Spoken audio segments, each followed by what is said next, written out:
Coach Ray Bechard, welcome to the Mindset Advantage podcast. Man, I'm so glad you're here today. I'm really looking forward to your wisdom and to this conversation. Should be a lot of fun. Thanks for having me.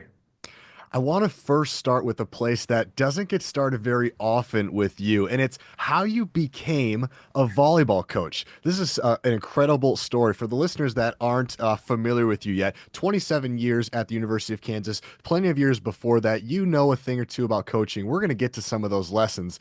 But before that, how did you get involved into even the sport of volleyball? I grew up in a small town in western Kansas with six siblings, mom and dad, so nine of us in a small uh, three-bedroom, one-bath house. Learned to be competitive right away. Hey, when that door to the bathroom opened, you better be ready to go. Or when dinner was served, you better be ready to go. But we did all sports. We grew up, competing in all different sports. The sports background was there. Uh, Went to a community college and played basketball at Barton County Community College for a couple of years, finished my degree at Fort Hays State. And my lifelong goal was to coach high school basketball. Um, and I thought that would be the route to go. So signed my first contract at a little town in southwest Kansas called Lewis, Kansas, where they had 80 kids in the entire high school to be the boys basketball coach. Hey, I was going to teach driver's ed to farm kids who already been driving a couple years, and I was going to be the elementary PE instructor. So I was pretty pumped about that. Supposed to report first part of August, and about mid-June, I got a call from Terry Marshall, the superintendent of schools, and he said, "Hey, Ray, we're in need of a high school volleyball coach." Um, our coach that we thought we had secured isn't going to be able to do it. And after about 3 seconds of thinking about it, I said, well, that's not going to work out for me because I have no idea what I'm doing there. When he called me back 4 days later and said, hey, congratulations, you're the new high school volleyball coach at Lewis, Kansas. I said, oh boy, here we go. So I'm not sure we were very good technically or tactically those first couple years at Lewis, but we played hard. We tried to be organized. We had a lot of energy and enthusiasm. And what I found out along that journey is, wow, what a cool sport. The dynamics of a lot of people in a small place, communication necessary. So I affectionately grew to really enjoy my time there. So I spent 3 years there as not only the boys basketball coach, but also the varsity girls volleyball coach. Man, that's incredible. The adaptability there. Talk to me. I think there's such a great lesson in there, Ray, about just being able to adapt and take a chance and being okay with just putting your foot out there and trying something new. What's the lesson that you pull from that when it comes to just, hey, give it a shot? Hey, I always look back at that and think, boy, there was a door that was cracked open by somebody who believed in me. And I could have walked on right past it, but decided to crack the door open and kind of peek inside and jump in and see what could happen. And I think those opportunities come in life, and we just got to have an awareness around when those opportunities present themselves. Um, I was able to get a hold of Mr. Marshall here a couple weeks ago after my retirement announcement. He's now in his mid 80s, but he remembered the conversation like it was yesterday.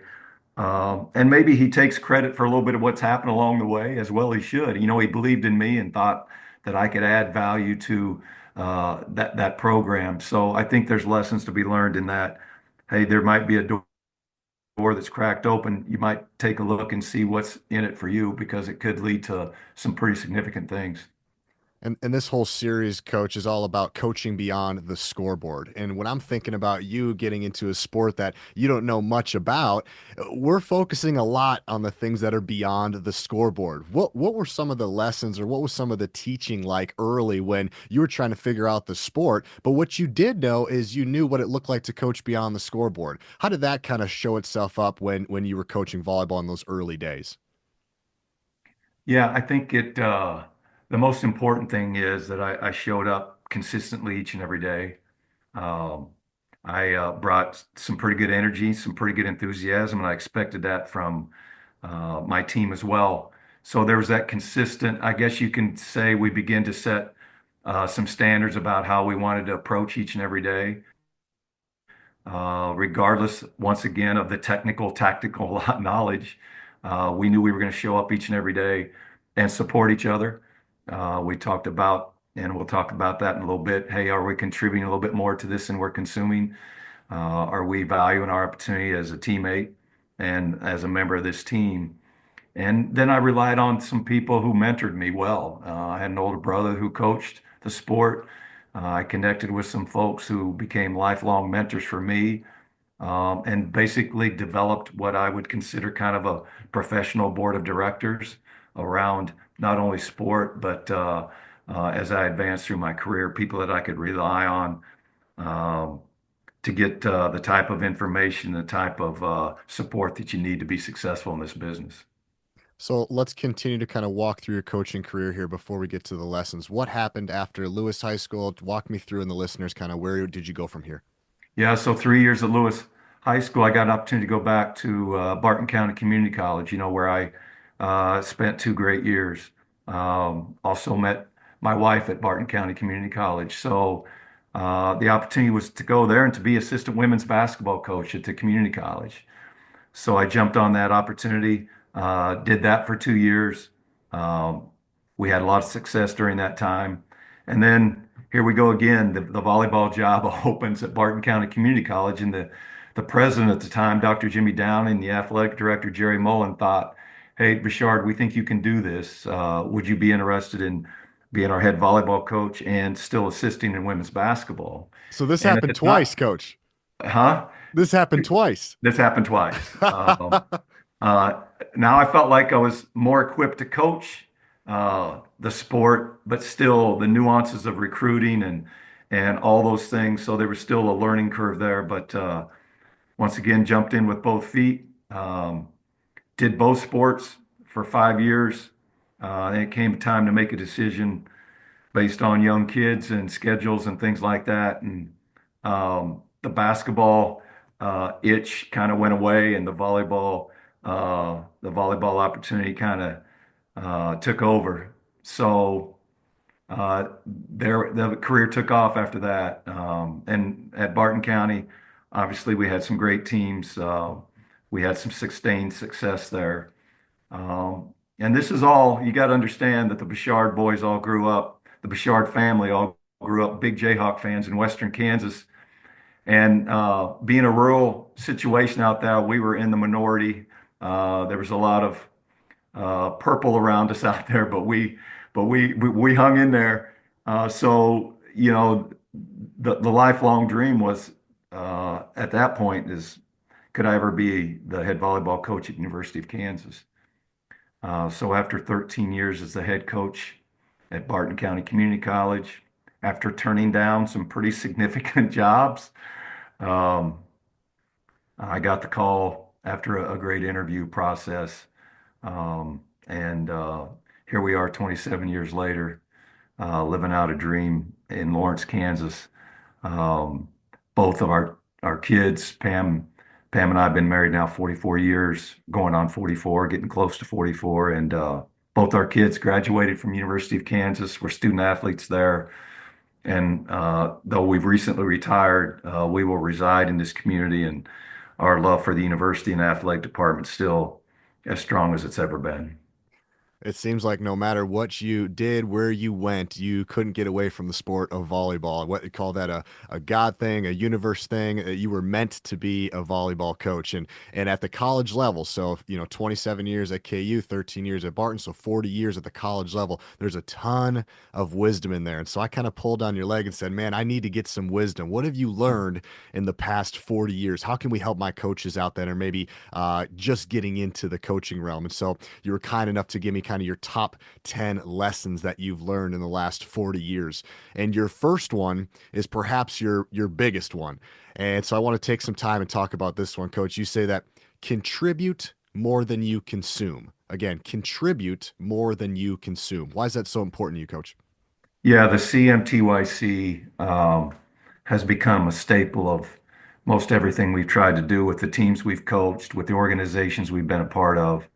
And it's the one phrase I've probably used more consistently with every team that I've coached and every camp I've attended, every camper I've had an opportunity to coach. And I think it really captures the essence of what it means to be part of a team, an organization, a family, um, being a good sibling. And I think it's been essential for the teams that I've coached over the last 27 years, be it at University of Kansas or 15 years prior to that.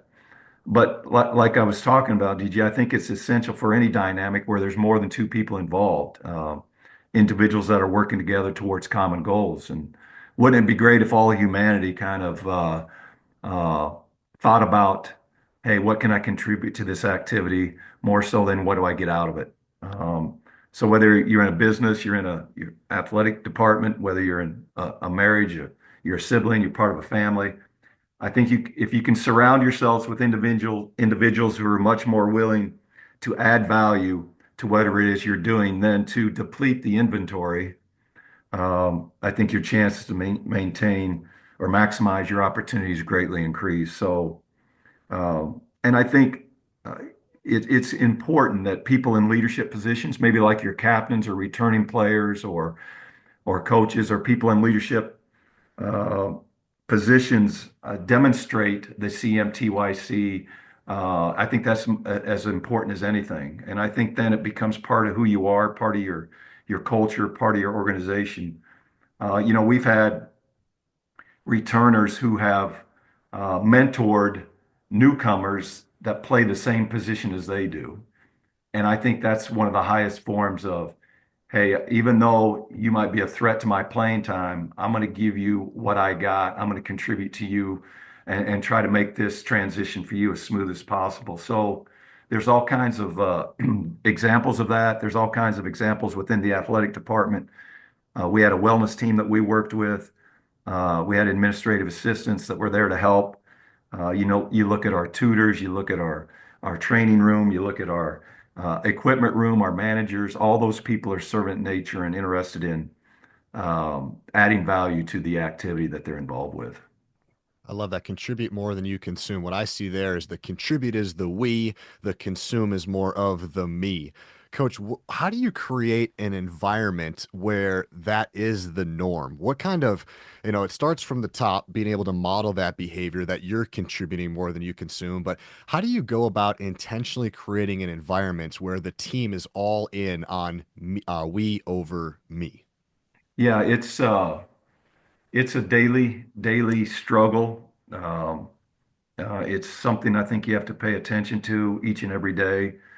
But as if our staff is in step with that, modeling that, um, or maybe your captains are going shagging balls and everybody else is standing around. There's just little things, little nuances. Is the locker room a little bit better than we left it on the road? What is our locker room? What does our space look like? How are we presenting ourselves in public? So I'm going to speak to, I think, a little bit later about um, sometimes you have to uh, make sure you embrace team, and sometimes that's the me part of it's not quite as important.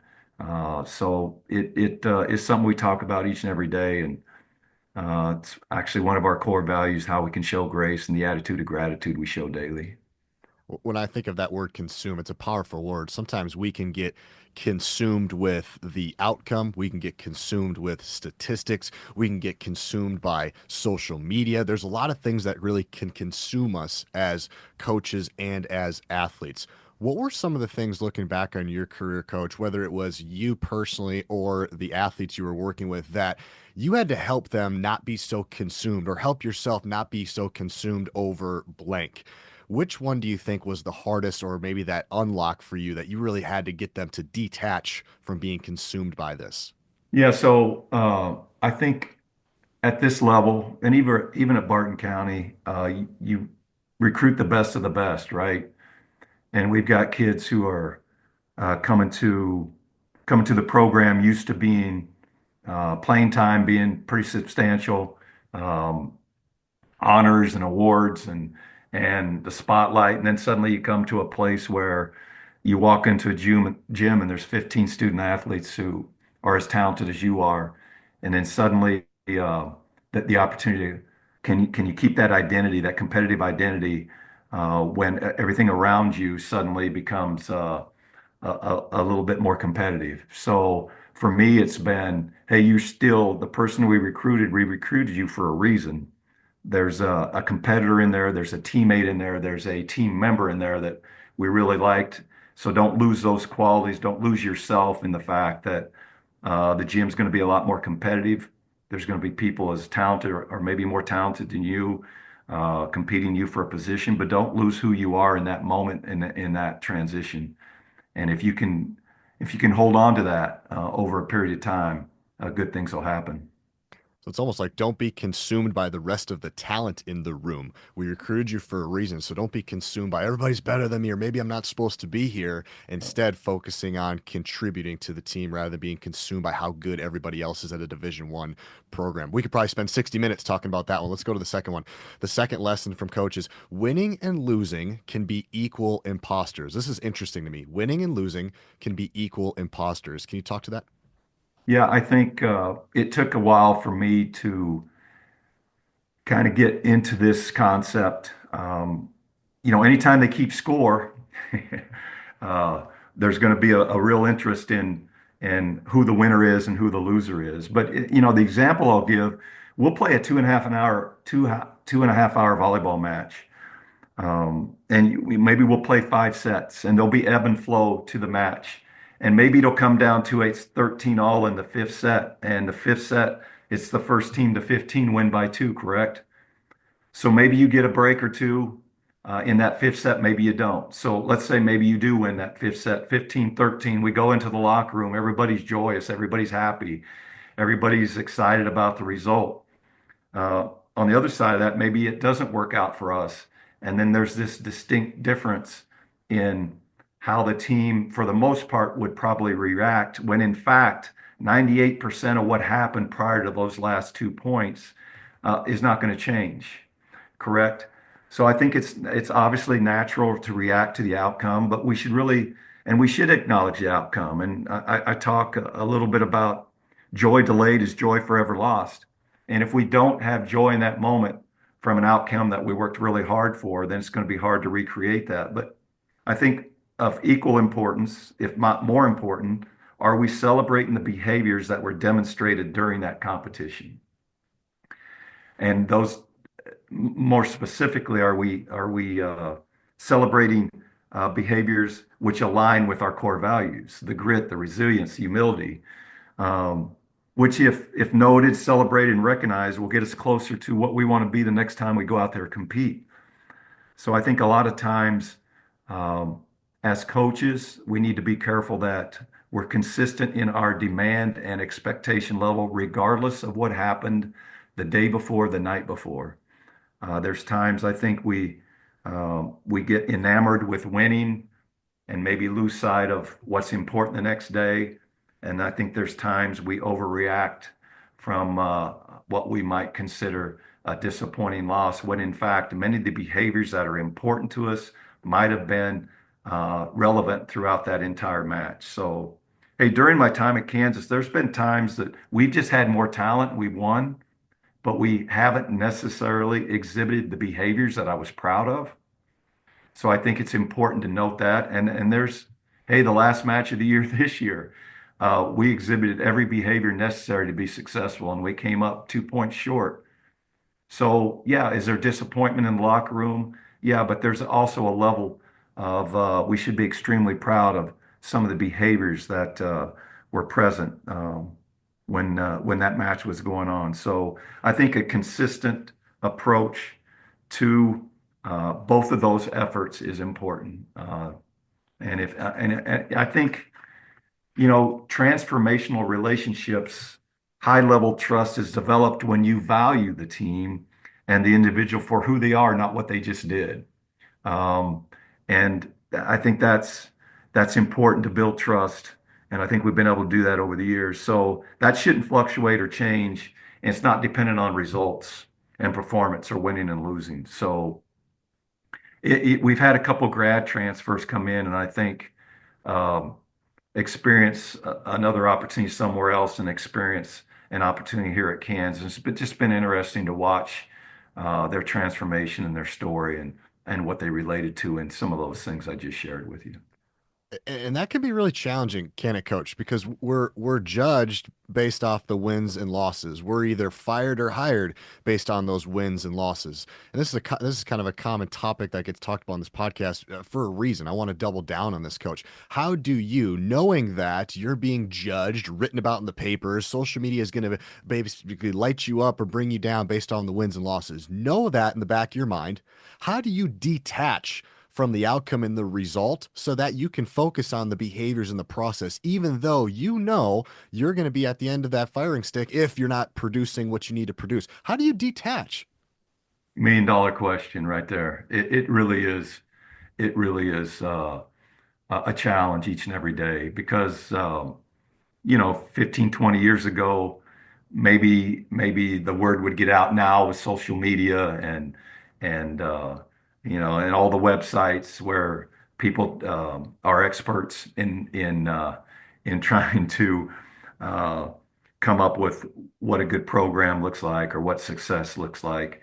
It does require a lot of discipline from a coach, a staff, a program to say, hey, if we continue to stay on track with these behaviors and we show up this way each and every day, we'll get closer to the team we want to be. And I think I've always told our team, hey, our good is good enough. So whatever we've been doing each and every day in practice, let's go out on the floor and let's be that. Let's don't be somebody else. And it's important for coaches to, when situations get intense, don't show a behavior they haven't seen before in practice.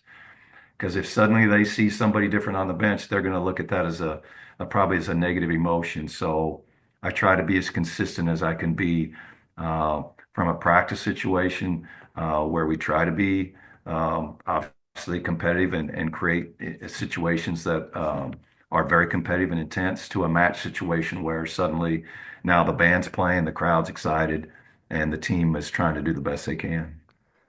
Can you go back to that statement? I don't want to show them something in a game that they haven't seen in practice. I haven't heard that before. Can you double click on that?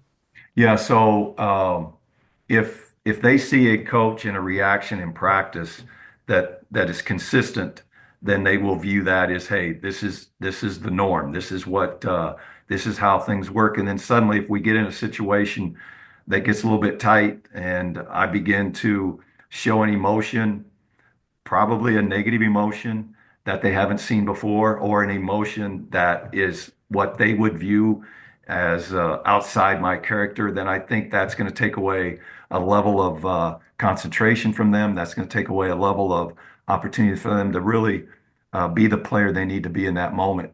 So for me, being consistent in those moments, will allow the team to be their most consistent self. So if I expect them to show up consistently each and every day, emotionally, competitively, then certainly me and my staff need to do the same thing. I love that you said that. One of my favorite questions to ask coaches in my consulting business is if I want my team to be blank, I need to be blank. And I asked Lonnie Almeida, head coach at Florida State softball, that question. She answered exactly how I think you would. If I want my team to be consistent, coach, I need to be consistent. How I show up every single day, the way I treat them, I need to be consistent if I want them to be consistent. Would you fill that in the same way, or would you use a different word? If I want my Yeah, team to be blank, I need to be blank. Yeah, I think consistent's the word. When I walk into the gym, they need to sense, hey, I'm going to get a coach that's going to be consistent each and every day. His expectation, demand level is going to be consistent. It's not going to change based on results. And he's going to demand the same process in each and every day. And I expect the same from them, even though sometimes when I walk into the gym, that was my favorite part of the day. And I know they've lived a life as a college student prior to that. So certainly there's some consideration there, but I think consistent is a word that I would value a bunch. To piggyback on this topic I'm passionate about, I know we could spend a lot of time here. What I really pull from this, coach, is this idea of process over outcome. We focus on the process, the outcome will take care of itself. But I think perhaps when it's hardest to do that is when you're focused on the process, but you're not getting the outcome that you want. It's like we're doing everything, we're doing the behaviors, we're the process we feel is right, but the outcome just isn't there yet. What's the advice to the coaches out there who feel like they have a good process, but the outcome isn't showing it? Yeah, I think it's hard to be patient. It's hard to uh, give the process the time it needs to work itself out. Hey, our first few years here at Kansas, we were trying to figure out who we were in a league that was a dominant volleyball league. So there was times where we thought as a staff and as a program, wow, we're getting better, but the win-loss record didn't reflect that. So what do? You don't say, oh wow, let's go after a bunch of transfers. Let's do this. Let's just stay true to this. Trust it and give it time, and know that if we show up consistently each and every day, and the effort's there, and the focus is there, and there's times you have to certainly along the way you have to make adjustments and adapt. But I think patience isn't a great vocabulary word for coaches sometimes, but I think it's mission critical that especially when you're developing um, what you want, a program that's trying to find out who they are, their competitive identity, all those things. Jumping from one thing to the next is going to be confusing and really probably put you in reverse more than in drive. So I think just staying on track, being patient, and relying on your staff to be part of the process and be part of the journey.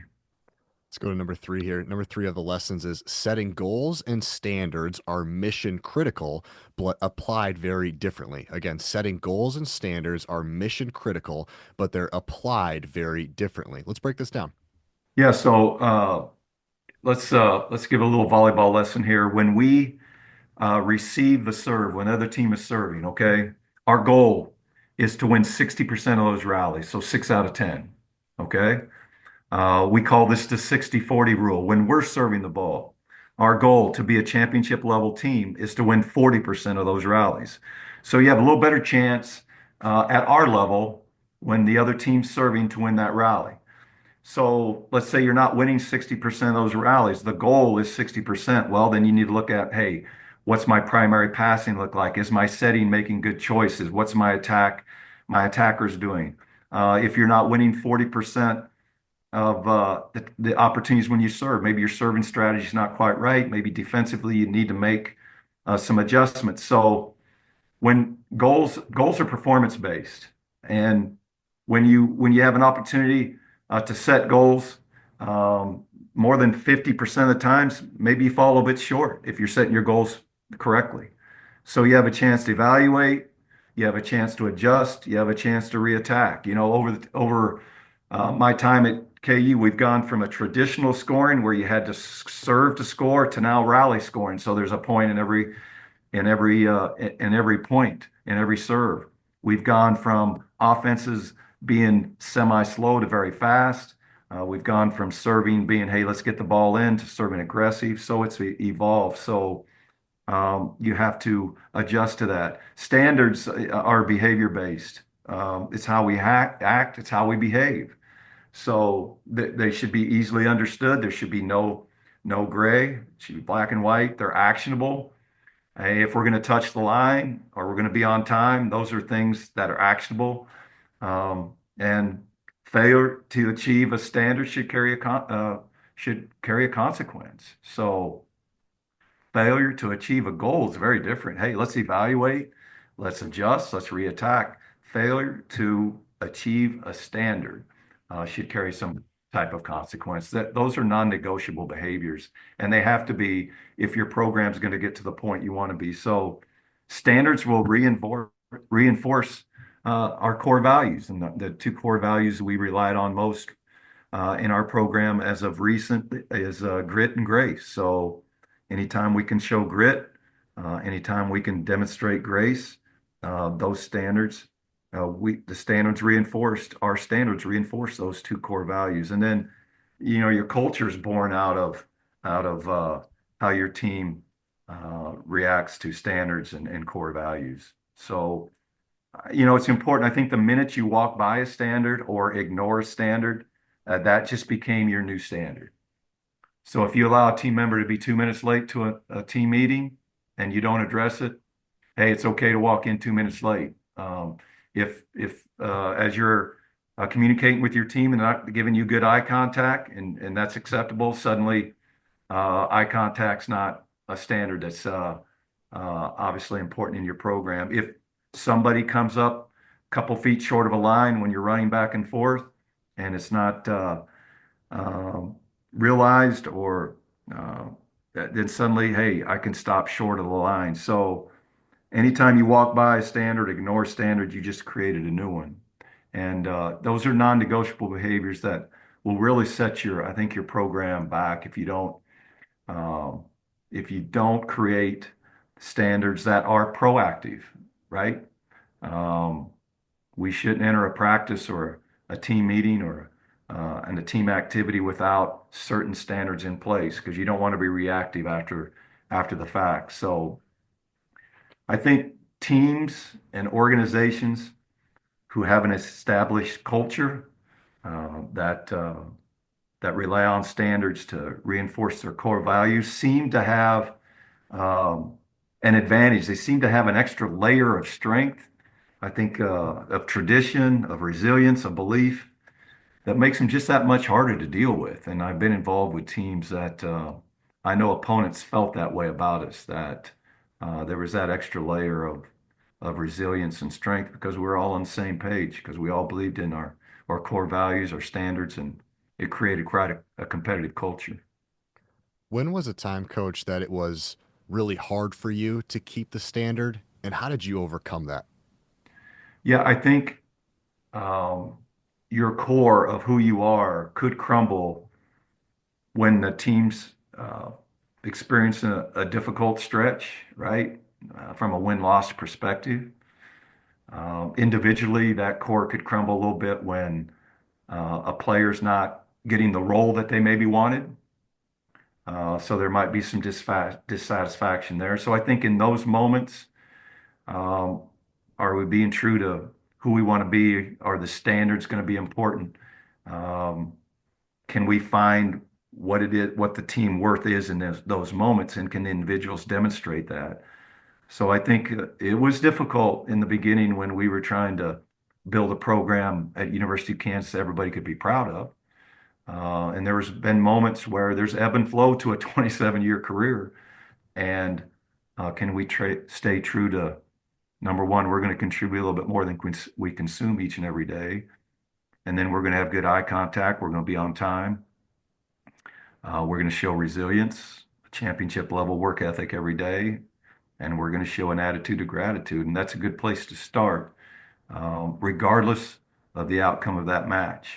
And, DJ, it's going to be a lot easier to go out and sign autographs after a big win for a line of 100 young volleyball players that want your autograph than it is after a loss. But you got to have the same approach. You got to look them in the eye. You have to thank them for coming.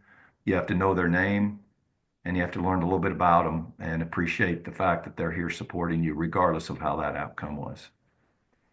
So it's the most challenging to hold the standard when things aren't going well, you're on a losing streak. I think another time when it's really hard to hold the standard is when your best player isn't holding the standard. It's very easy for the team to follow through when either the captain or the best player is holding the standard. Have you ever had a moment, we don't have to go through a story or names, but what's the advice when your top player is the one that's not holding the standard? How do you tactfully attack that issue as a head coach? Any advice on that? Yeah, your best people have to be aligned because they have influence because of who they are, and we'll talk about influence here in a little bit. But just simply the fact that they um, maybe stat a little bit higher in some areas than anybody else on your team, they're going to have influence, and then they're out on the court, they have influence. So making sure that uh, individual understands that, and maybe that's gonna create some opportunities to have a little extra time together and just share what that looks like and how that could be valued. So we've had players who have embraced that. We've had players who weren't necessarily as interested in that as others, but it does take an extra conversation, and it takes a coach with a little bit more attentive eye, making sure the best people are closer to the standards. Even though we want those evenly administered and distributed, your best people need to be certainly in line first with that in mind. So, a couple takeaways here. Proactive standards create proactive accountability. Unclear standards create reactive accountability. Anytime you ignore a standard, you've now created a new one. Standards are behavior based, goals are performance based. Let's go to number 4. This is a great one. Quote, we don't rise to the occasion, we fall back on our training. What's that all about, coach? Yeah, so um, over the last few years, most specifically, and this comes from a group that came in and worked with our team called the program that we've had the opportunity to work with on multiple occasions. And there's many competitive teams or individuals that seem to be close to their best during the most intense and competitive moments. And I think what we think in those situations is, wow, that team or that individual rose to the occasion, when in fact, it's been my experience that these teams and individuals bring a unique intensity, intentionality, and energy to their craft each and every day. And that's why they are so good in those moments. And as coaches, we can only expect what we inspect. And I know you've heard that before.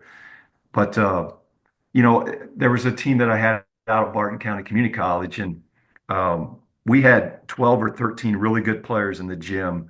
So each and every day it was a rock fight. I mean, they competed against each other at an extremely high level. So when we went out to compete against somebody else, it was like not that it was easier, but it was just an extension of what they did each and every day. And I had a coach from another reputable program said, "Wow, your team just takes every point like it's so serious." And I said, "Well, that's the only thing they know because that's the way they showed up each and every day in practice."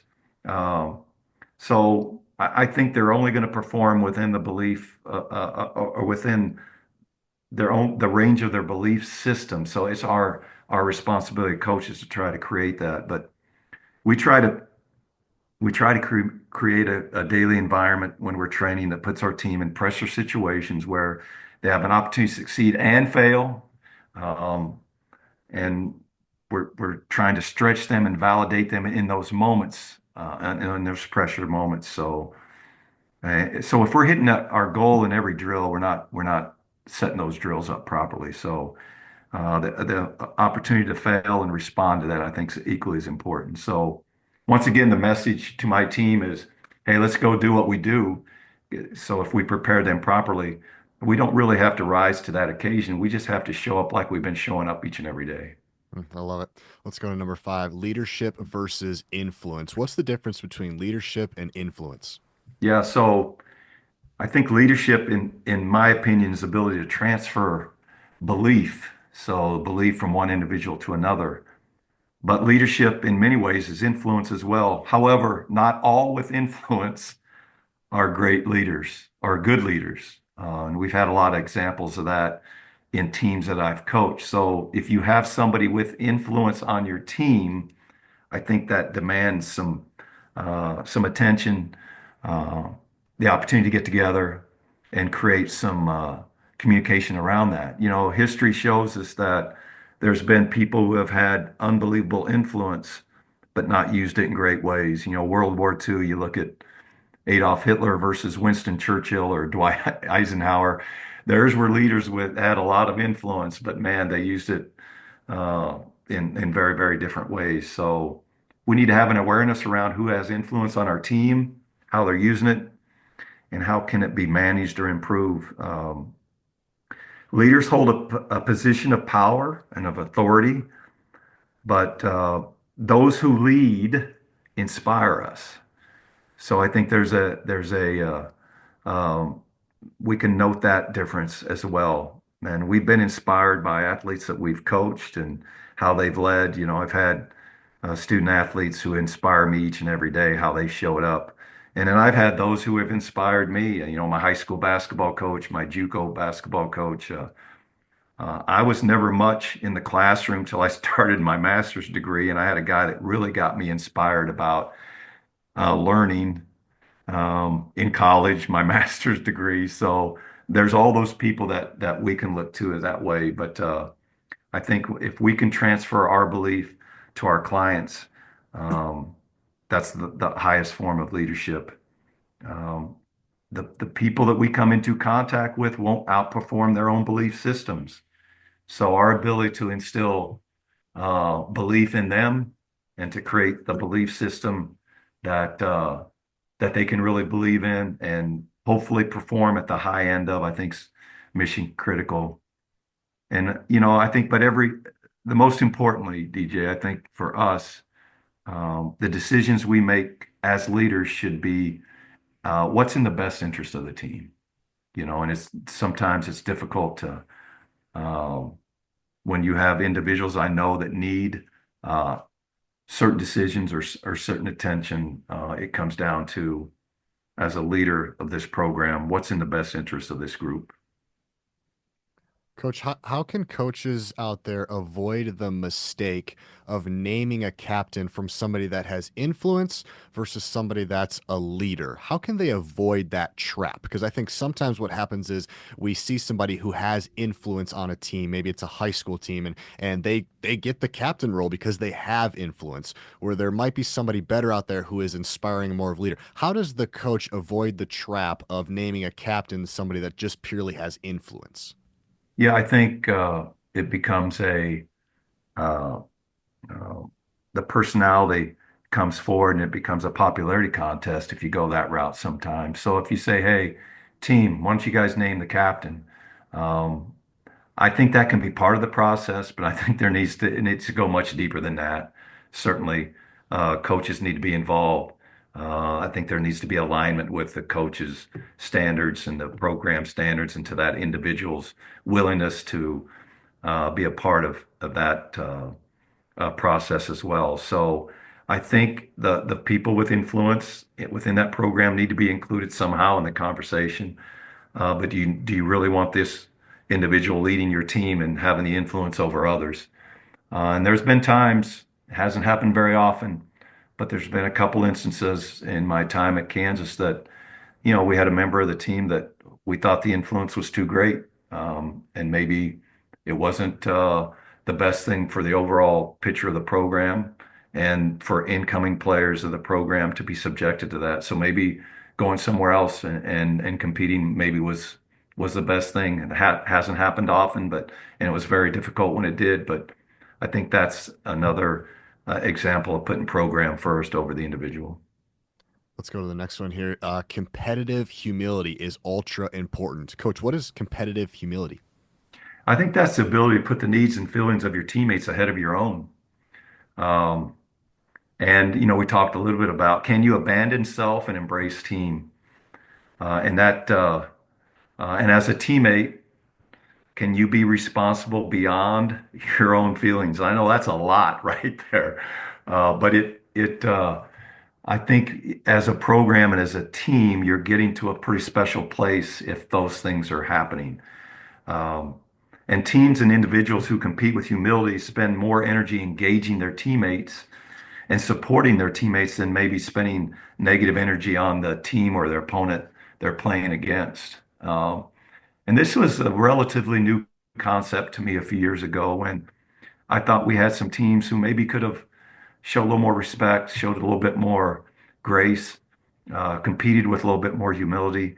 Why spend time worrying about the opponent and that dialogue back and forth when you can love the teammates more on each side of you?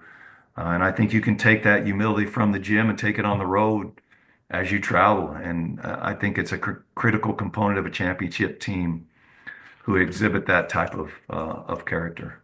Yeah. I love that. That's something that I haven't heard a lot before. So abandon self, embrace the team. How do you, and this is a tough question to answer, how do you create the environment that does that, right? So what happens is at KU, hey, you're one of the best in the country, and now you're coming into this program, and sometimes you got to kind of check yourself. You might not be the star player anymore, but I'm asking you to put the team before yourself. How, what's the environment? Take me inside the doors. How do you create an environment that embraces the idea of abandoned self, embrace team? Hey, that's been made much more difficult as of late, correct? Yeah, So, right. yeah, social media. Hey, NIL, name, image, and likeness, transfer portal, um, all this developing so quickly, and yet we're asking these young student athletes to, hey, think of team first when suddenly people are getting large dollars to commit to a school, and you don't lose a year of eligibility. Now you can transfer as many times as you want to. Or, you can be an influencer. You can make money on social media by the number of likes you're getting. So suddenly our job to um, abandon self and embrace team got much more difficult. But I think in the end, there's nothing like being part of a unit that takes part of a team that takes itself as far as it can um, in a season. And maybe it's deep into an NCAA tournament, or maybe it's a conference championship, or maybe it's going to a place a team hasn't been before. And you can't do that by yourself. And if we can create that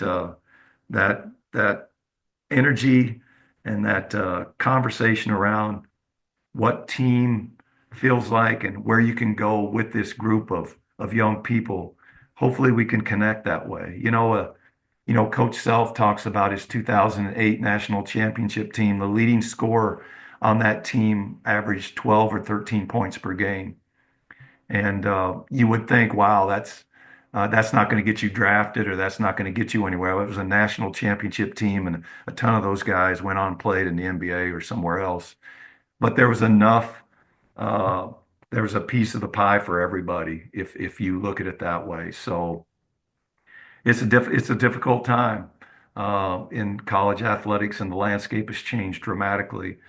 And I know there's going to be challenges there, but if we can still um, talk about the merit of team and where that can lead us to, and the relationships that can build for us, and the places that can allow us to go, maybe we still have a chance. I think that dovetails to the next one here, talking about developing team trust. This is something that doesn't come easy. It probably takes some time to do so. Perhaps after 27 years, it comes a little bit faster. But talk to me a little bit about what you've learned about developing team trust. Yeah, so I think if there's three things that I think are going to be important.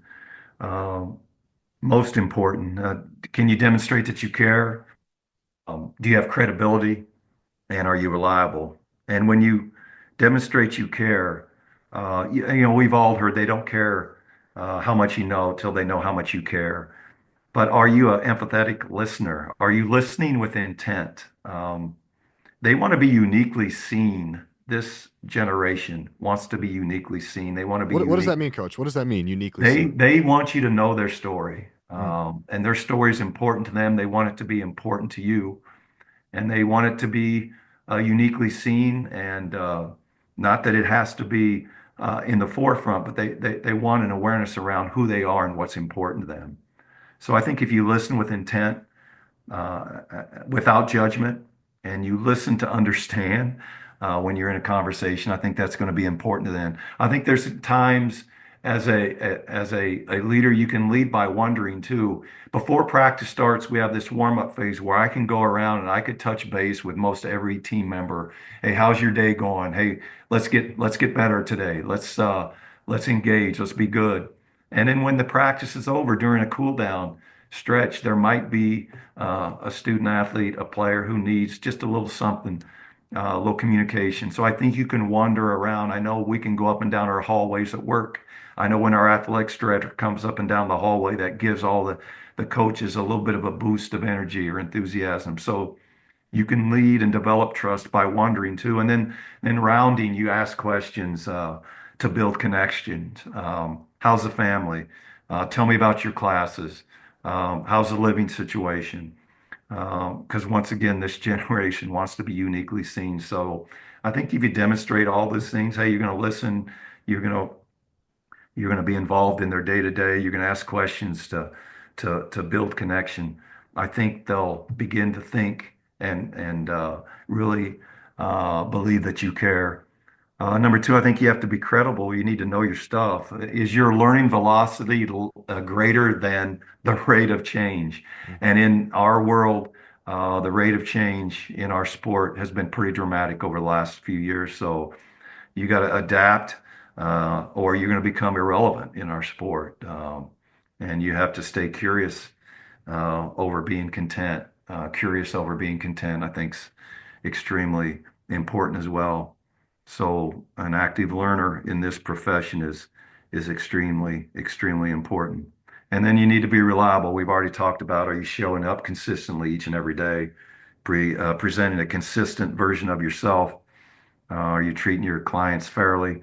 Are you showing up regardless of the win-loss, more interested in the process and the behaviors that are leading to that result? And I think you show up when people need you because there's been a lot of occasions when people have showed up for you. And if you can demonstrate the care, the credibility, and the reliability, I think you can share for connection and you can show this authentic vulnerability, which I think is very important. You know, we do an activity each and every year. We did an activity each and every year called Highlight, Hardship, and Hero. So as coaches, I think we can show some vulnerability and we talk about our highlights. You know, for me, obviously, being married for 44 years to my best friend and having two kids and now the six grandkids and the highlight of how that's all developed. A hardship of losing a couple siblings, both parents being gone and that process. And then we all have heroes in our life. And if you show that vulnerability and talk about those things and share your story, I think the connection gets stronger. And then you go around the room and you have your players do that too. And it's pretty powerful when you do that. Because vulnerability will accelerate connection. Connection promotes that psychological safety where your clients will feel they can be the best they can be without fear of rejection or failure. And that's obviously a critical component. Connected teams become more committed teams as well. So I'm a big fan of developing that trust. I love that activity. Coach, when was a time when trust was dampened, and how did you overcome that? Whether it was trust from you to your athletes or maybe from athlete to athlete. But I imagine after 40 years, there was probably a couple times where trust was dampened. How'd you overcome that? Yeah, there was times where we fell short as a program of showing maybe grace. Maybe we had a team meal somewhere. We had a player that could have showed a little bit more grace. Um, Maybe we hesitated to say thank you. Maybe curfew was broken. Maybe there was some trust broken when, as a coach, there was a certain expectation. As a coaching staff, there was a certain expectation for behaviors from our team, and they fell a little bit short of that. So I think communicating, hey, we're disappointed, and this fell short of the expectations we have for this program. And if you don't have that conversation, I think those disappointments will probably show up more and more often and closer together. So just having the ability to have those conversations with, hey, we're disappointed. And, you know, there's been times I'm sure that the team and the group that I work with maybe are a little disappointed in some reactions that I had. And if they have the space and ability to demonstrate that and communicate that, then I think we have a chance to be the type of trusting program and trusting unit that we really want to be. Coach, let me just ask you point blank here. What's the hardest part about being a coach that most people don't know? What's the hardest part, in your opinion? Yeah, I reflected on that. And as I talked to Pam, it was uh, you move on way too quick from winning, and the losing hangs on way too long. So you're walking out the locker room after a huge win, you're already thinking, oh man, we got a match Saturday we got to get ready for. How are we going to beat them? And the opportunity and the experience you just had where that team showed up and demonstrated all those values that are so important, um, quickly uh, dissipates and you move on to the next thing, whereas a loss seems to linger and hang with you much, much longer. So, uh, I know that's all results driven, which is disappointing, but hey, it's true. And the second thing, maybe now, most recently, um, in recruiting, relationships, I think, are becoming less and less important in the NIL space, and other things are becoming more important. And for me, as a coach, that became pretty problematic, and something that I think is, as this new era of NIL and transfer portal and revenue sharing, coaches are going to have to adapt to that and create some new conversation around that. A strategy that I like to teach with my one-on-one clients and some of the teams that I'm working with is to have a physical trigger or a specific space that once they enter it, we're not talking about the game, we're not talking about the day. Coach Nick Mingione, who's a national coach of the year at Kentucky, was just on my podcast talking about, for him, it's when the clock hits midnight. Everything expires at midnight. So he kind of teaches that to his team. Jim Schlossnail kind of talked about his, when he, once he gets home, he has this kind of routine where he steps into dad mode or whatever it is. I'm curious. I kind of talk about showering well, what it means to shower well as an athlete. And what that means is as soon as you get out of the shower, that's the moment in time where we're done talking about the game. And it's also really helpful for student athletes like 14, 15, 16 to tell your parents when that physical triggers, because sometimes you're trying to let it go and dad's on me telling me, hey, you did this, you did this. We're still having this conversation. So all that to say, coach, did you have any sort of a ritual? We talked about kind of not having that hangover of a loss or a win. How did you flush it? How did you do it at the top, being able to let go and then move forward so it didn't turn into a hangover?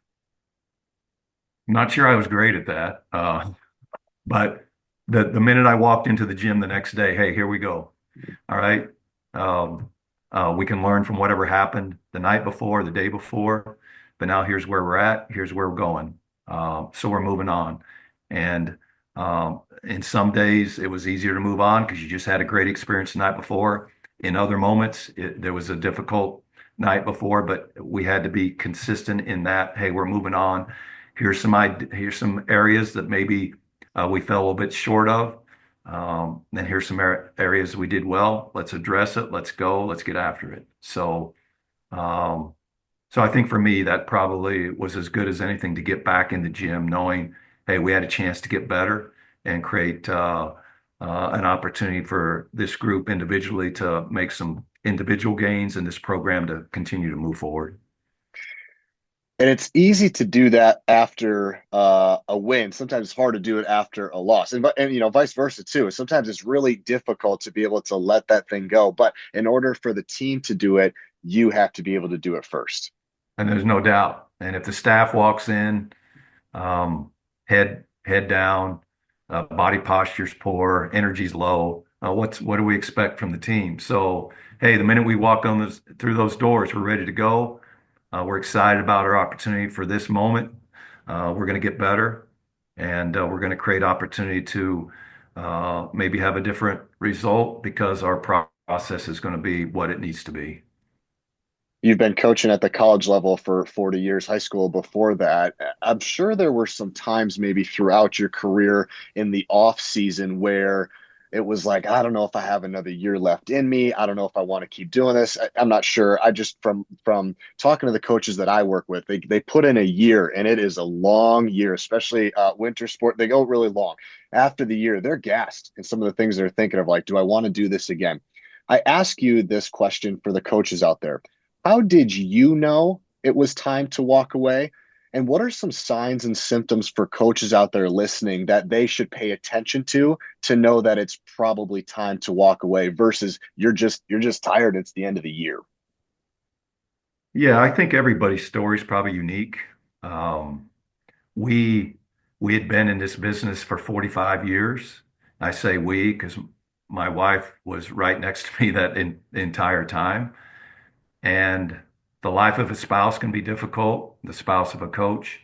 There's challenges there.